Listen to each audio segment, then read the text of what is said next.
Bonsoir à toutes et à tous, bienvenue à ce 19h45. Voici le sommaire.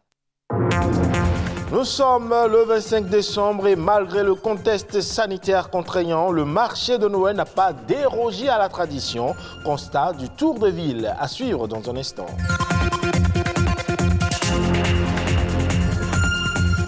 Et puis on parle de ces idées reçues sur les hépatites. Beaucoup pensent que les contacts physiques, les poignées de main et les bises constituent des risques de contamination. Vrai ou faux? La réponse dans un instant.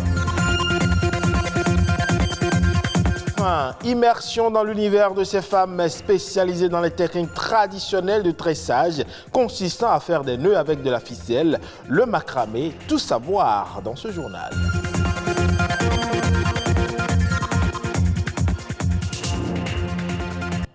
Vous le savez, on est le 25 décembre et la tradition chrétienne veut que Jésus-Christ, le Sauveur, soit né en ce jour. Pour les chrétiens, Noël permet de revivre symboliquement la naissance du Christ Jésus. La fête de Noël constitue en premier lieu une célébration de la vie et de l'innocence. L'histoire de cet enfant né de façon humble dans une étable a un sens pour tout le monde. Et lorsque l'on se réunit en famille pour fêter Noël, en accordant une place particulière aux enfants et en ouvrant sa maison aux autres, cela participe à l'esprit de Noël, que l'on soit croyant ou non. Et à cette occasion, la rédaction de Bénin Business 24 passe par ma voix pour vous souhaiter un joyeux Noël. Et qui dit Noël, bien évidemment, dit achat de décorations, de sapins, de jouets et de vêtements pour les enfants. Les stands de vente ainsi que les boutiques d'articles divers s'animent, quoique vendeuses et consommateurs se plaignent de la morosité économique ambiante. De la place Lénine d'Akbakba au centre de promotion de l'artisanat, comment s'anime le marché de Noël? Eh bien, Bénédicte Bossou, Fleury devant nous et Lucrèce Amoussoui ont fait le tour de la ville, un élément présenté ici par Rodrigue Bamagueto. Pour faire plaisir aux enfants en cette période de fête, l'heure est à la course aux jouets. Ici, sur la place Lénine de Cotonou, le marché de jouets a du mal à se faire apprivoiser. Les commerçantes ne s'en remettent pas. Difficile pour elles de côtoyer les sites de vente avec plusieurs acheteurs. Cette année, ça ne va pas. Ça ne va pas du tout. Vous constatez, il n'y a personne sur le site. Les gens ne viennent pas. Ils disent que c'est cher, il n'y a pas d'argent. Ce qu'ils trouvent, c'est pour manger et non pour acheter des jouets. Ce qu'on achète, par exemple, à 18 000, maintenant, c'est à 25 000. Nos fournisseurs nous disent que la douane a considérablement doublé. Et c'est par rapport à ça aussi qu'eux aussi peuvent nous vendre. Maintenant, la population ne voulant pas comprendre, quand ils viennent, tu leur dis un prix, et ils disent alors que ce n'est pas notre faute, c'est comment tu as acheté que tu vas vendre. La morosité économique émousse les envies. Quand quelques-uns viennent, le choix d'un jouet instructif n'est plus la priorité. Avant, quand ils arrivaient, tout le monde voulait les trucs éducatifs pour les enfants. Ils veulent les ordinateurs, les jeux de construction, tout et tout, les ABC. Mais cette fois-ci, tout le monde veut ce qui est moins cher. Ils ne priment plus sur l'éducation pour les enfants, mais ils veulent au moins quelque chose. Ça peut être du n'importe quoi, l'essentiel est que ça soit moins cher. C'est ce qu'ils veulent pour les enfants et c'est vraiment déplorable. Pour certains parents, les prix ont presque doublé cette année.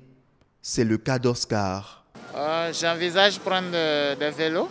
Des vélos pour les garçons. Comme tous les ans, les jouets sont chers. Plus les années passent, plus les prix augmentent. Et l'année passée, vous achetez les vélos à combien? Je me rappelle plus. Ça tournait autour de 40, la moyenne. La moyenne tournait autour de 40, mais là, on est autour de 60, 70, donc c'est cher. Georges, quant à lui, fait un constat totalement opposé. Les journées sont un peu moins chères par rapport à l'année dernière.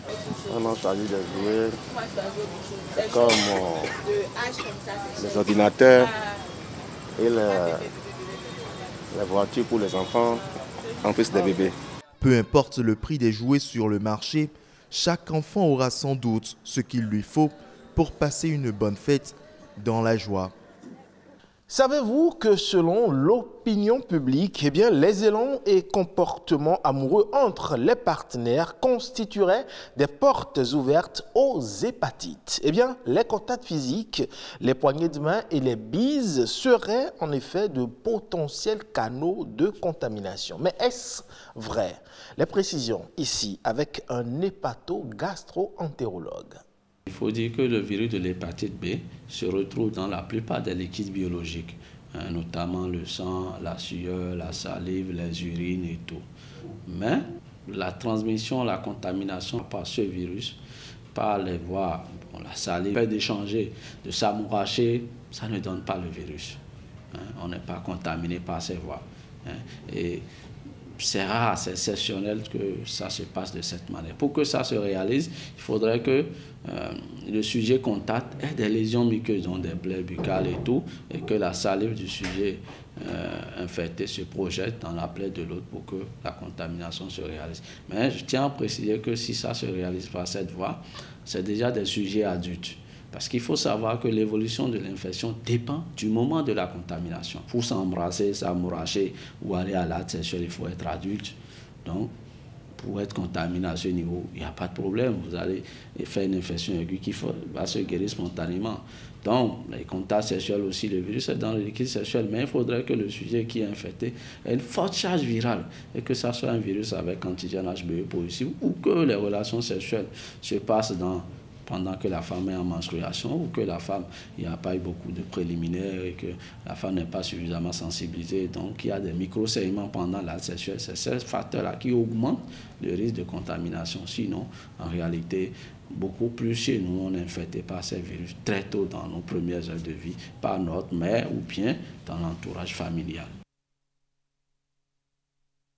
On parle à présent du macramé. C'est une technique traditionnelle de tressage qui consiste à faire des nœuds avec de la ficelle ou de la corde.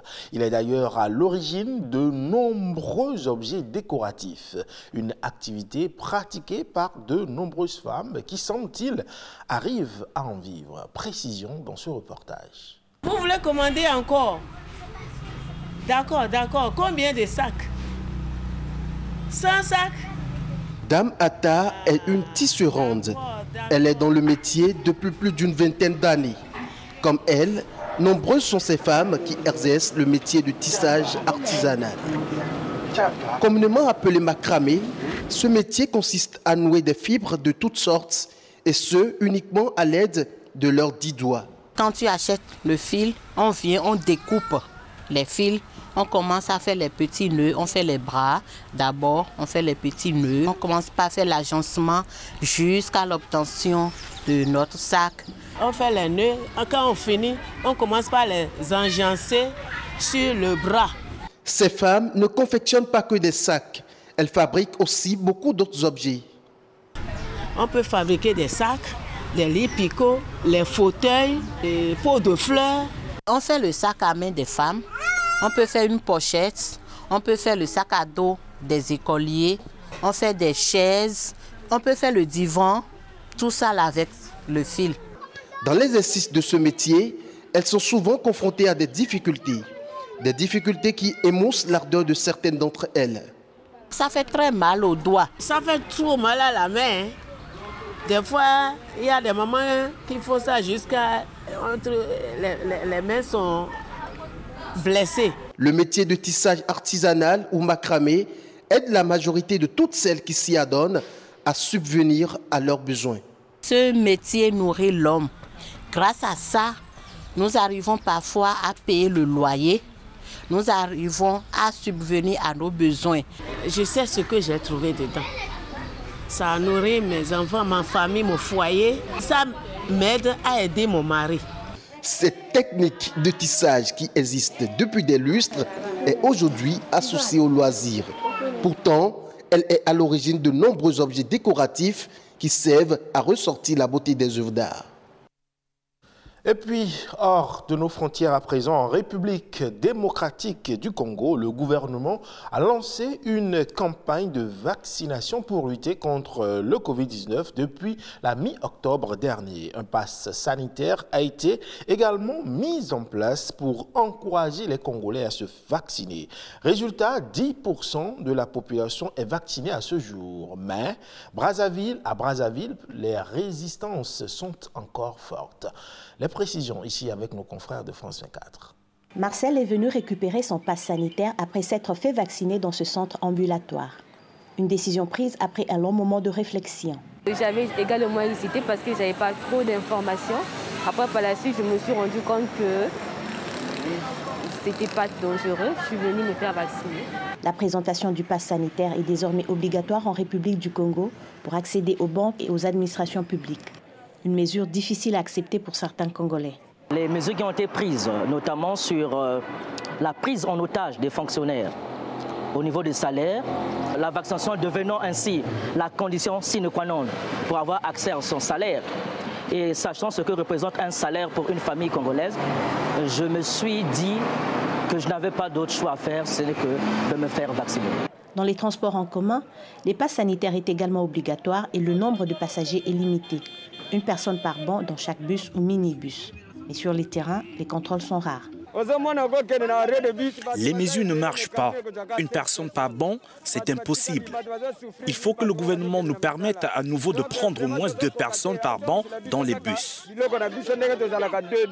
Face à l'arrivée d'une 3e vague de Covid en octobre dernier, le gouvernement avait mis en place plusieurs mesures pour lutter contre les virus, dont le pass sanitaire, mais aussi le renforcement du contrôle des mesures barrières. Aujourd'hui, les autorités sont satisfaites des résultats. On a vacciné plus de personnes en 45 jours que dans les 7 mois qui ont précédé. Mais les gens gardent le choix. Si vous voulez ne pas vous vacciner, vous serez obligé pour accéder à ces administrations de vous faire dépister. C'est cela le pass sanitaire. Selon les chiffres officiels, 10% de la population est désormais totalement vaccinée, contre moins de 5% en octobre. Et ce sera tout pour ce 19h45 à retrouver sur le site de l'ORTB, www.ortb.bj. Portez-vous bien et à demain.